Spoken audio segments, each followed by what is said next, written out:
Hey guys, it's Mitch here, back again. I'm trying to do these videos maybe once a week just to do something. I know the video quality ain't very good because I'm doing this on my phone, so I don't really have any editing software, but whatever. So today I'm redoing the charge pipe, cold side charge pipe on my brother's Integra, and hopefully he comes by with the intake gasket so we can put the skunk tube manifold on. And I believe that's about it. I ordered the blow-off valve for him and the oil sandwich plate feed line so we can get that going and possibly start it up within the next week. I probably won't have videos for quite a while. I'm building a new house, so my shit will probably be all in storage. So yeah, I guess bear with me if anybody even watches these. I don't know, fucking... Okay, before the piping kind of sat all goofy and I never really liked it either, but we're just using what I have left over, and like I said before, I think previous video, this is a budget build and we're just using up some material that I have. Before it kind of sat, the intercooler piping kind of sat real close to this and it just kind of looked goofy. I don't know. Also, after I put the skunk tube manifold back on, it didn't really line up whatsoever. It's just a fucking perfect time to redo it all. So I got that pipe in place. Intercooler is somewhere down there. I don't know, you can't really see it. It goes kind of through the frame rail. So yeah, now we just need to go from there to there. I already went ahead. The garage is a mess, by the way. Got this pipe welded up. Straight section here, just letting that cool down, and we'll just kind of go from there. I'm sure I'm gonna have to do pie cuts down to the intercooler, and I'm trying to make the coupler just be straight and less chance of it falling off or stress on it, I guess as you say. Did start the catch can, got those two, whatnot. We'll get to that later down the road, I guess. Okay, here we go. We kind of got the same shape as last time. Get a little better idea. That'll go straight down. Yeah, like, sorry about the camera shit. But it'll be something like that, and hopefully I don't have to bend it. Have too many bends here, I guess, but... Alright, now that I got... It's all cleaned, acetone wire brush, stainless steel wire brush. I'll just do a little clip of welding here. As you can see, I kind of burned through trying to tack it together. Looks like shit, but should be able to cover it.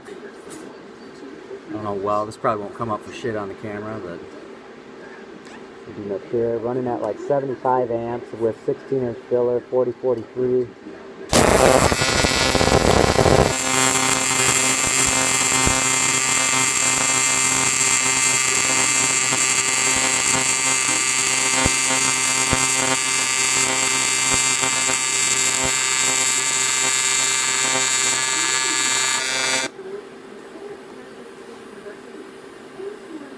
And little by little, here we go around.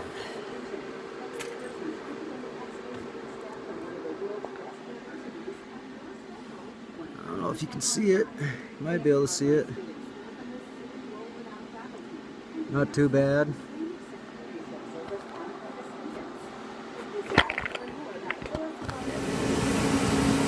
Hey guys, Mitch again. Back here with a couple new projects up at a buddy's house. Doing the conversion harness on this case-swap integra. Probably that's all we'll get done today, but we'll look at it. This is his brother's car. I'm gonna knock that out today. This thing is fucking clean as shit. And I'm sure a lot of you who ever watched this knows this car. EG hatch.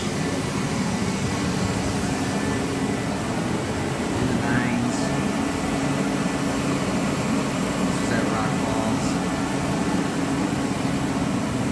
This one's getting a new motor built at the moment right now, going bigger.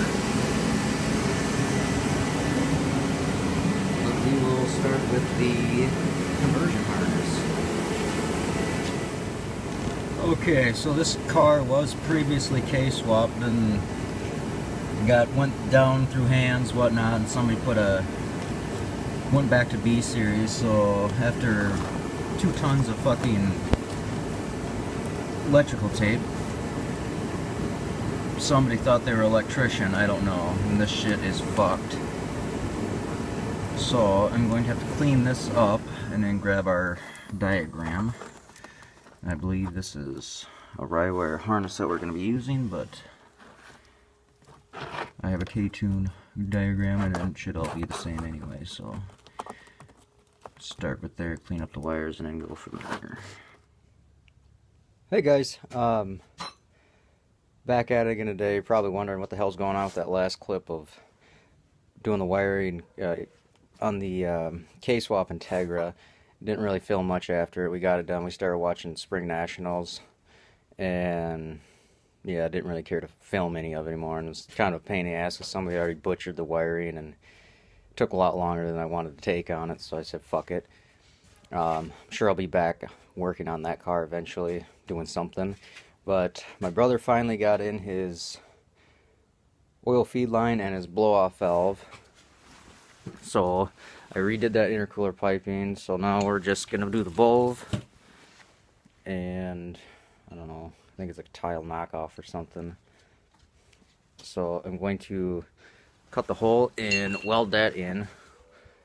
And see if I have some vacuum line and possibly start this cocksucker up today. But the line I got for the oil feed wasn't as long as I wanted it to be. Kind of see it's over here, and it kind of sits right there, and I'm probably gonna have to clock the turbo because it is touching the manifold. So I'm not really digging that at all, but we'll get into that later, I guess. So yeah, I'm gonna set up the welder and get this shit going. Alright, got the hole cut, use the hole saw. Now, use the flange it came with. I had to shape a little bit on the bottoms. It comes kind of pre-cut, rounded, notched, whatever you want to call it. And I just had to shape it a little bit to get it to sit in there a little bit and not have, you know, a bunch of it sticking through the bottom or inside the tube. So there might be a tad little gap there, but that's not going to really matter after I weld it. So now I just have to clamp it and burn it. Okay, stacked in 4 spots all the way around. Probably could do more if I really wanted it, but it ain't going to matter if it moves barely at all. It probably's not going to move. So now I'll fully weld it. And there you have it. Just a full weld all the way around. Some parts came out not shiny. I don't know why, I don't really care, but it ain't gonna leak. Alright, and there we have it. All done. I like this, how this turned out a lot better. Now everything's easily, can remove it easy as shit, and it's not touching a bunch of other brackets and whatnot. And skunk tube manifolds on now. Also, I didn't really feel like filming that, how to do that, because sure everybody knows how to do that anyway. So now all I have to do now is plumb the vacuum line for the wastegate or blow-off valve. And I don't have O2 sensor bounce for a Y band and the main O2 yet, but just to start it up, I think should be fine, even though we'll throw check engine light. But so yeah, I'll do a startup vid in the next one here. Alright guys, got it started up. It's running fairly good. Just trying to let the air bubbles bleed out and making sure nothing's leaking. She's about fully operational temp right now. And I haven't found a leak yet. I have the idle set a little high. Just some, looks to be black smoke, so I'm sure she's running rich as shit. So far, so good.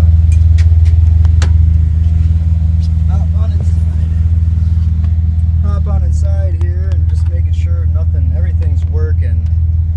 The scan tool, he doesn't have S300 yet, so he can't really dive more into it. But everything everything seems to be working out great. Normal temp. It doesn't have its wideband hooked up anymore.